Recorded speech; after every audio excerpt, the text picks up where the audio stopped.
আজকে আমরা শুরু করলাম আমবাসা থেকে আগরতলার উদ্দেশ্যে জার্নিতে আমরা এই রাইডে আছে রাইডার ননি, তোমরা তো সবাই চিনো, বেশিরভাগ বহুত মানুষই চিনো। আর লগে আছে রাইডার মোহিত।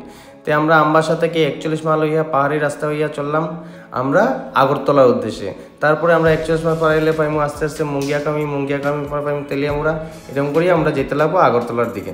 তারপর আমরা পৌঁছলাম আস্তে আস্তে মুঙ্গিয়াকামি, বাঙ্গা রাস্তা বালা রাস্তা মিলে আমরা মুঙ্গিয়াকামি পুলিশ চেকপোস্ট পারাইলাম। তারপরে আমরা পৌঁছে গেলাম তেলিয়ামুড়া টাউন পারে তুষিন্দা আমরা দাঁড়াইছিলাম। তারপরে আবার বড়মোয়ার পাহাড় হইয়া আমরা জার্নি কন্টিনিউ চলে। তারা চালায় বাইক, আমি চালাই গাড়ি, কিন্তু সবাই তো একসাথে আছে। এরপর অনেক এসে রানীবাজার রেস্টুরেন্টে দাঁড়াইলো, আমরা চা মিষ্টি সব কিছু খাওয়াইলো। এরপরে আমরা রানীবাজার থেকে স্টার্ট করলাম আবার আগরতলার লাগি। তারপরে আমরা পৌঁছে গেলাম আগরতলা ওজেন্তিয়া প্যালেস, যারে আমরা রাজবাড়ি কই।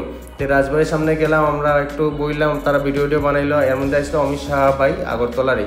তারপরে কালকে আমরা আসি হোটেলে 10টা পর্যন্ত হোটেলে থাকবো। তারপরে আবার আমরা যাইমু অজন্তা প্যালেস, কারণ কি আজকে বন্ধ আসতো। তো ওই কারণে কালকে আবার 11টার পরে আমরা অজন্তা প্যালেসে যাইমু। কেউ যদি দেখা করার হয় তার লগে আমার লগে দেখা করতে আইতে পারো। তারপরে আমরা হোটেল পূর্ণিমা তাইয়া আজকে রাত্রে তো এখানেই থাকবো। আমরা কম টাকায় ভালো হোটেল পাওয়া যায়, ওই কারণে আমরা সব এই হোটেল পূর্ণিমা বাজারঘাটে আমরা রইলাম। এরপরে আমরা বাইক গাড়ি পার্কিং করতে লাগবো, এরপরে আমরা ঘুমাইতে লাগবো। তো এই কারণে কালকে লাগে আবার রেডি থাকবো আমরা। তাইলে যে দেখা করার হয় আইতে পারো।